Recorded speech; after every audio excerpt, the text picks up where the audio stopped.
Tu vends ton appartement et on te réclame le fameux prêt état daté. Qu'est-ce que c'est? Et surtout, combien ça coûte? Bonjour à toi, je m'appelle John Copro. Dans cette vidéo, je vais te montrer pas à pas comment préparer et remplir simplement et gratuitement ton dossier de prêt état daté. Tu auras une vision précise et de nombreux conseils. Alors reste jusqu'à la fin de cette vidéo. Allez, c'est parti juste après ça.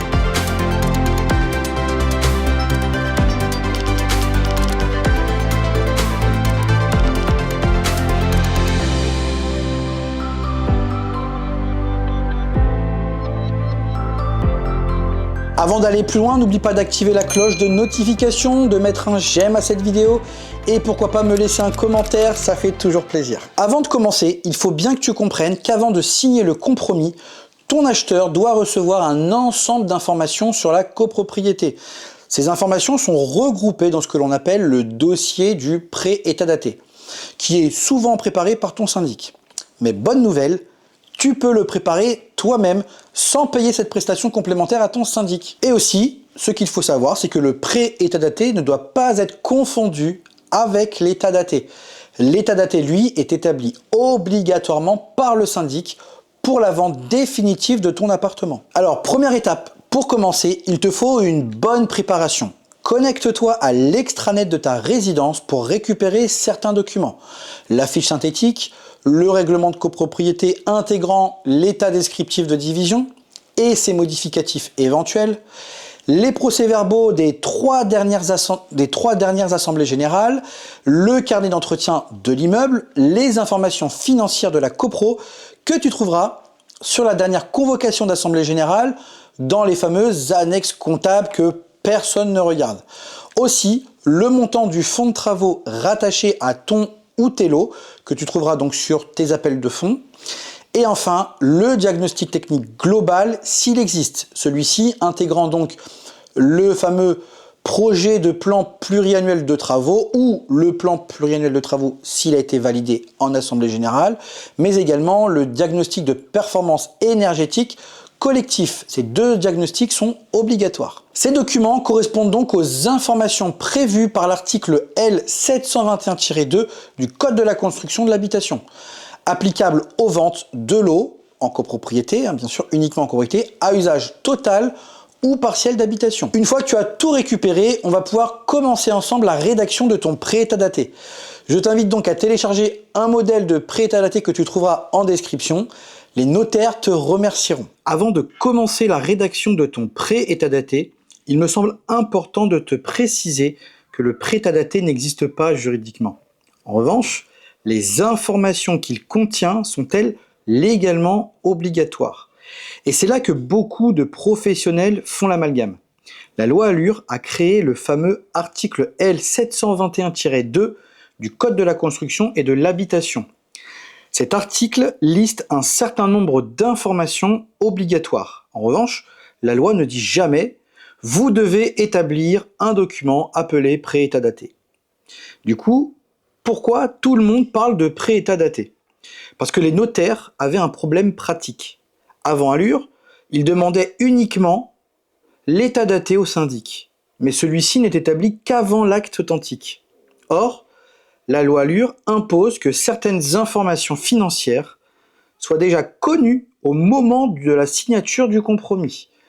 Les notaires ont donc commencé à réclamer au syndic les informations prévues par l'article L721-2 et petit à petit, les syndics ont regroupé ces informations dans un document unique et lui ont donné un nom, le prêt état daté. Autrement dit, le document est né de la pratique notariale et professionnelle, pas de la loi. Et maintenant, tu vas me dire, alors pourquoi les notaires continuent-ils de le demander? Tout simplement parce qu'ils doivent sécuriser la vente, ils doivent vérifier que toutes les informations prévues par cet article sont bien remises à l'acquéreur avant le compromis.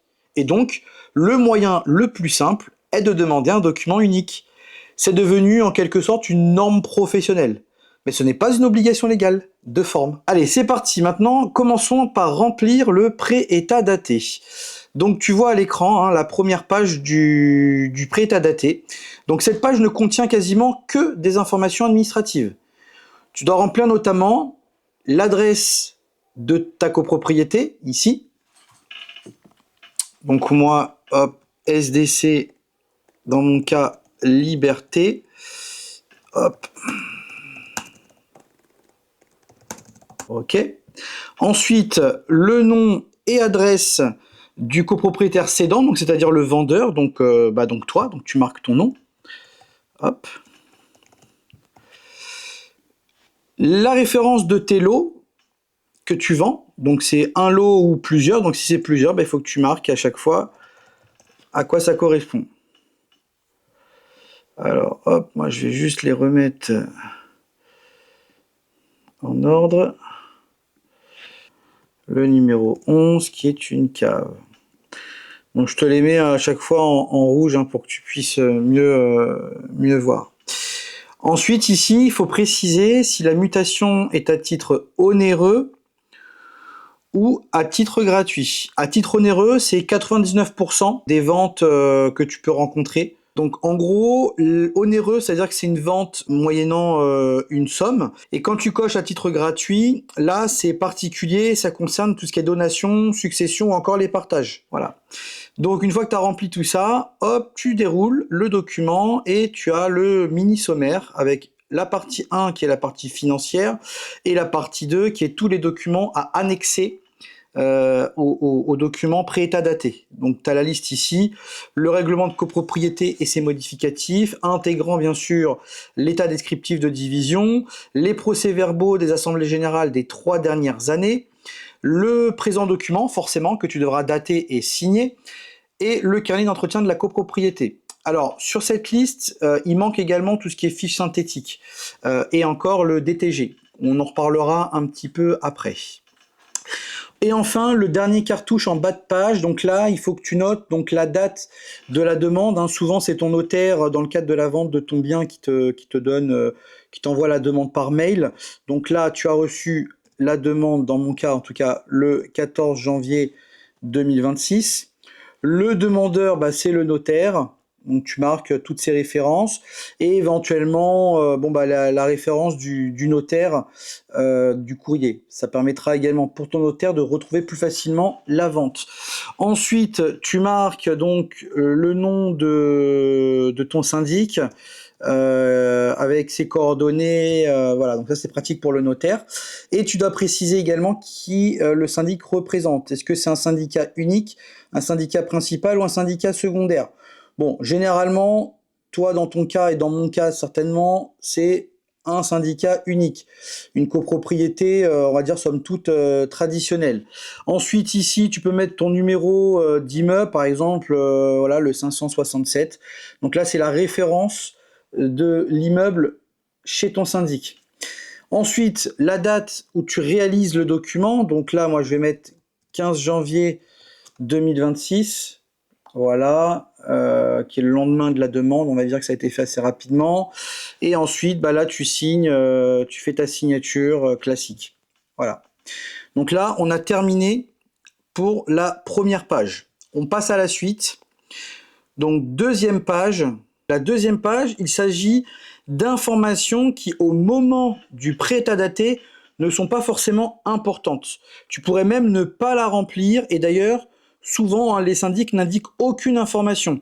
Elle est surtout obligatoire pour l'état daté final afin d'équilibrer les comptes au moment de la vente. Et cette page-là répond à une seule question.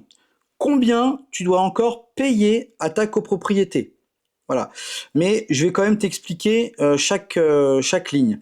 Donc en partie A, que tu trouves donc en ligne 1, donc là la partie A c'est tout ce qui est dû au syndicat au titre des provisions exigibles. Donc là ce sont les appels de fonds classiques que tu n'as pas encore payés. Par exemple, un appel de fonds du 1er octobre 2025 d'un montant de 850 €, il reste impayé, donc ici tu devras inscrire les 850 €. Ensuite, les dépenses non comprises dans le budget. Donc là, c'est la même chose, mais ça concerne les travaux. Un exemple, vote d'un ravalement ou d'une toiture, le syndic appelle la somme de 2000 €, tu n'as pas encore payé, donc tu inscris ici 2000 €. Ensuite, on passe à la ligne 2, les charges impayées sur les exercices antérieurs. Là, on regarde le passé. Exemple, tu n'avais pas payé une régularisation en 2024, Il te restait donc 425 € à payer, alors tu l'inscris ici. Pardon. La ligne 3, les sommes devenues exigibles du fait de la vente. Cette ligne est rarement remplie. Elle concerne certaines sommes qui deviennent immédiatement dues parce qu'il y a eu une vente. Par exemple, une créance qui devient immédiatement exigible, mais c'est assez rare. Ensuite, en ligne 4, les avances exigibles. C'est souvent la partie la moins comprise. Une avance n'est pas une charge. C'est de l'argent que le copropriétaire a avancé. Imagine une cagnotte. C'est la même chose. Chaque copropriétaire met un peu d'argent de côté et cette cagnotte lui appartient. Il y a également donc dedans plusieurs types d'avances. Donc on a les avances constituant la réserve. Donc là c'est l'ancienne réserve que l'on appelait autrefois le fonds de roulement. Il y a aussi les provisions spéciales, anciennes avances décidées par l'AG. Aussi les avances représentant un emprunt ou un cas particulier. Donc ces informations-là, généralement, tu les retrouves sur tes appels de fonds. La ligne 5, les autres sommes exigibles. Donc là, par exemple, si le syndicat a obtenu une condamnation judiciaire, tu dois encore de l'argent, par exemple 800 €, et bah du coup, tu inscris ici les 800 €. La ligne 6 concerne les honoraires du syndic. Donc cela concerne uniquement si le syndic rédige le prêt état daté. Le syndic indiquerait ici la somme correspondante pour la réalisation de cette prestation. Et ensuite, enfin, sur cette première page, la partie B, tu trouveras ici les emprunts auprès de tiers, très très rares. Elles concernent les emprunts individuels gérés par le syndic. Et ensuite, tu fais tes sous-totaux et tu calcules le total et à la fin, ça te donne une certaine somme. Et donc, cette somme correspond, on l'a vu, à toutes les sommes qui sont dues par le vendeur pour les lots objets de la mutation.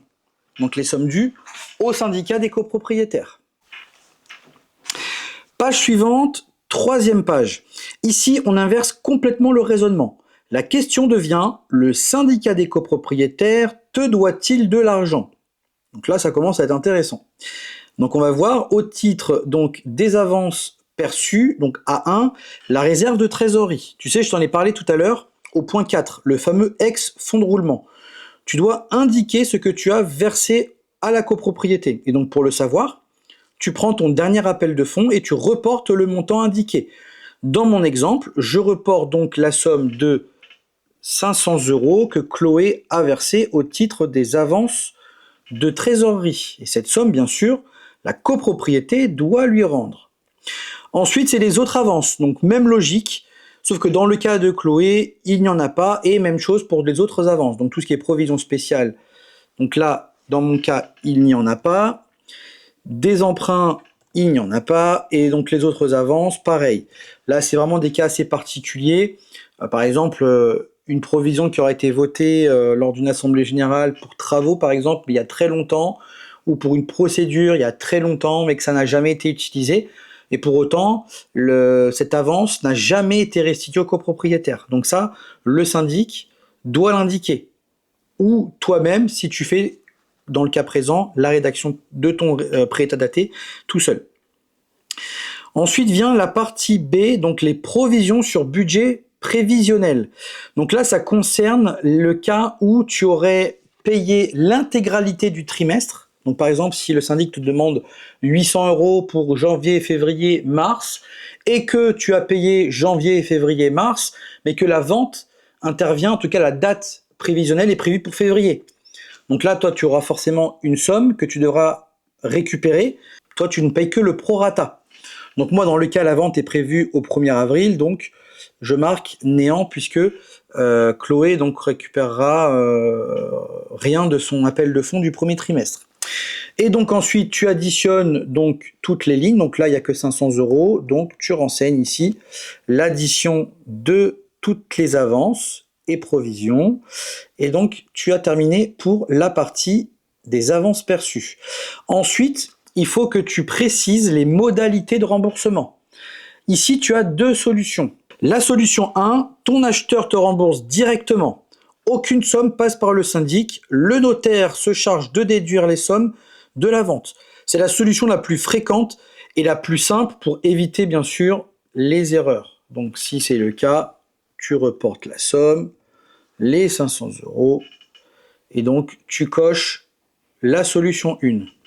La solution 2, c'est le syndic qui rembourse le vendeur, donc il te rembourse la somme, puis il réappelle derrière la même somme à l'acquéreur.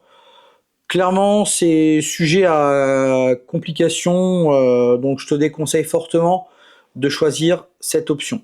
C'est moins pratique. Et voilà pour cette 3e page. On va passer du coup à la 4e page. C'est la 3e partie de ton pré-état daté. Cette fois-ci, la question est la suivante. Que devra payer ton acheteur à la copro? Donc on va voir plusieurs choses. En 1, il faut reconstituer les avances. Si tu récupères ces avances, ton acheteur devra les remettre. C'est logique. La cagnotte doit rester alimentée.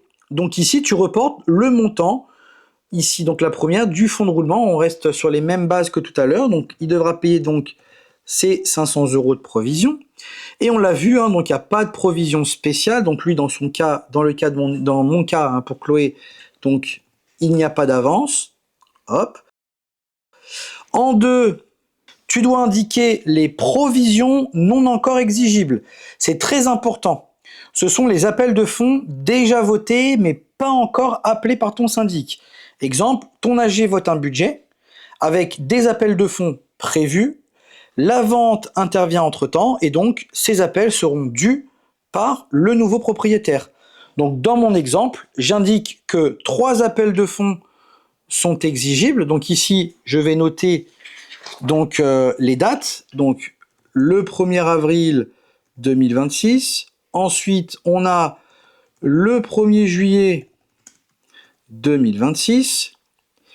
Et enfin, le 1er octobre 2026. Donc, je fais une petite mise en page, pardon. Et j'indique les montants. Donc, pour le lot concerné, donc moi, dans mon cas, c'est des appels de fonds uniques, fixes de 750 €. Et donc là, il faudra que toi, tu reportes le montant de tes appels de fonds. Si vraiment tu as un doute sur ces sommes, tu peux très bien faire un petit mail à ton syndic pour lui demander qu'il te confirme les sommes. Et il le fera, je pense, sans problème. Tu pourras lui demander. Et donc la même chose pour les travaux. Donc les dépenses hors budget prévisionnel. Tout ce qui est en dehors. Donc là, c'est pareil. Tu as certainement voté, en tout cas en assemblée générale, ta copro a voté des travaux. Donc moi, dans le cas de Chloé, ils ont voté des travaux. Le 1er décembre 2026, le 1er janvier 2027 et le 1er février 2027. Donc là, on a des travaux de toiture et donc ils ont une quote-part, enfin en tout cas Chloé aura une quote-part de 150 €. Là, pareil. Et le dernier appel est un peu plus important pour solder sa quote-part de 200 €. Et donc voilà, là tu as indiqué à ton acheteur toutes les sommes que lui va devoir payer. En tout cas, les sommes que le syndic va appeler. Pour les travaux, il y a effectivement une petite particularité, hein, quand les travaux sont votés avant la vente, généralement cette somme est déduite du prix de vente. Donc ça, c'est à voir avec ton acquéreur, si effectivement vous choisissez bien cette option. En tout cas, juridiquement, c'est la règle qui prévaut. En 5e page, donc l'annexe de la 3e partie, cette page est purement informative. Elle compare les quotes-parts appelées, donc ce qui a été demandé, à la quote-part réelle, ce qui a réellement coûté. Par exemple, un budget de 900 € avec un coût réel de 840 €, et ben là tu indiques, on voit bien qu'il y a un écart de 60 € qui est restitué à la copropriété. Donc cela permet à ton acquéreur de comprendre si la copropriété dépense plus ou moins que prévu, et on fait ce calcul sur les 2 dernières années. C'est important pour bien comprendre si ta copropriété est bien gérée et ne subit pas trop d'imprévus. Et donc, même chose pour les dépenses hors budget courant, c'est la même réflexion. Et donc, dans le cas de Chloé, il n'y a pas eu de travaux. Donc là, tu peux indiquer néant, il n'y a pas d'information liée à cela. Et au niveau des budgets, donc là, il faut que tu prennes tes deux dernières régules de charge pour indiquer les montants. Donc là, c'est toutes les charges que tu as payées en N-1. Donc on était sur un budget de base 15 000 euros. Donc la quote-part appelée pour Chloé était de 3 000 euros.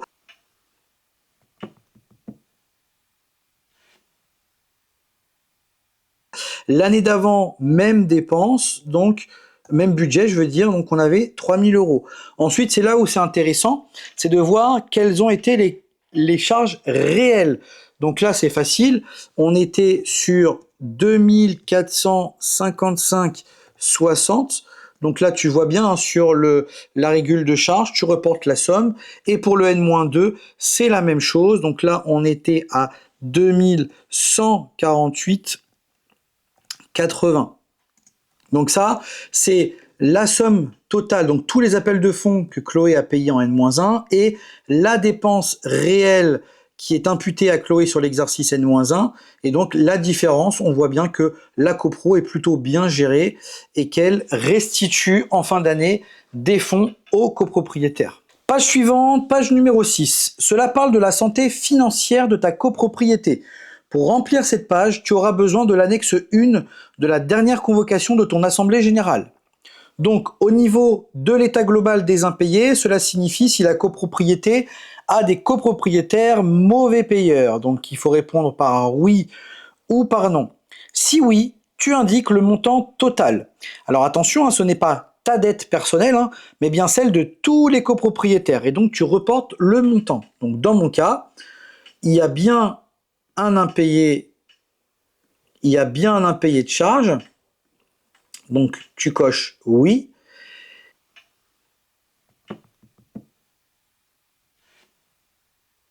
Et tu reportes le montant. Donc, moi, dans mon cas, c'est 396,24 euros.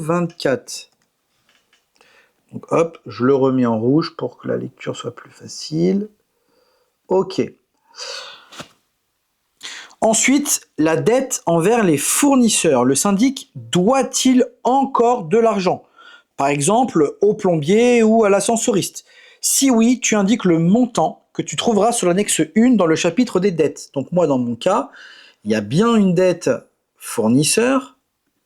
Donc je valide.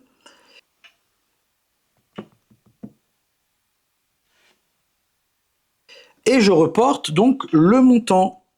3000 dans mon cas, 3869 euros et 07 centimes.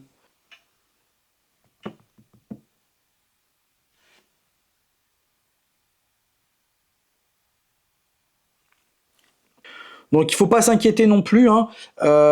Ici, on est vraiment sur une situation à un instant T. Parfois, il peut toujours y avoir des décalages. Même pour les copropriétaires qui sont en impayés, souvent certains sont en prélèvement automatique, donc c'est normal qu'il y ait encore des reliquats qui vont se régler sur les fois suivantes, ou des propriétaires qui n'ont pas encore régularisé, mais qui vont le faire incessamment sous peu. Là également, les impayés fournisseurs, c'est pareil. Il peut y avoir une facture travaux qui vient de tomber, qui n'est pas encore régularisée, ou des factures de fluide qui sont pareil en prélèvement sur plusieurs mois. Donc on a plein d'informations qui peuvent parfois faire un petit peu peur, mais qui sont somme toute quelque chose de raisonnable. Ce qu'il faut surtout vérifier, c'est que par rapport au budget de la copropriété, est-ce que ces sommes sont extravagantes ou pas? Voilà, donc ça c'est une analyse à faire. Et enfin, l'existence d'un fonds travaux. Si oui, tu dois indiquer le montant de la part du fonds rattaché à ton ou tes lots que tu vends. Et donc, depuis la loi Allure, hein, je te rappelle que chaque lot possède une quote-part du fonds de travaux et tu trouveras donc ce montant sur la dernière cotisation versée que tu trouveras sur ton appel de fonds. Donc, moi, dans mon cas, est-ce qu'il y a un fonds de travaux? Il y en a un.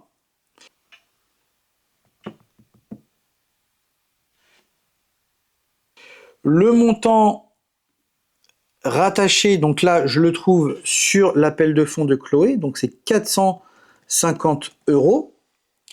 Et le montant de la dernière cotisation versée, pareil, je le retrouve sur son appel de fonds et on est sur 37,50 euros. On passe maintenant à la dernière page. Donc la dernière page, ce sont toutes les annexes listées en première page.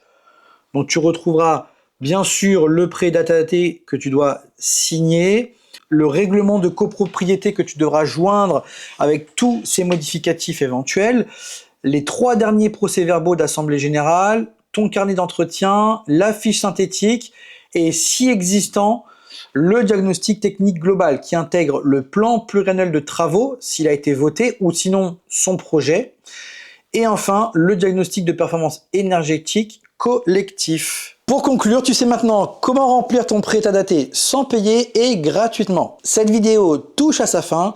Si ce genre de sujet t'intéresse, pense à liker, à t'abonner et surtout, n'oublie pas de me laisser un commentaire. Dis-moi notamment comment s'est passée la préparation de ton prêt état daté. Et quant à moi, je te dis à très bientôt pour une prochaine vidéo sur l'immobilier, le droit et la stratégie patrimoniale.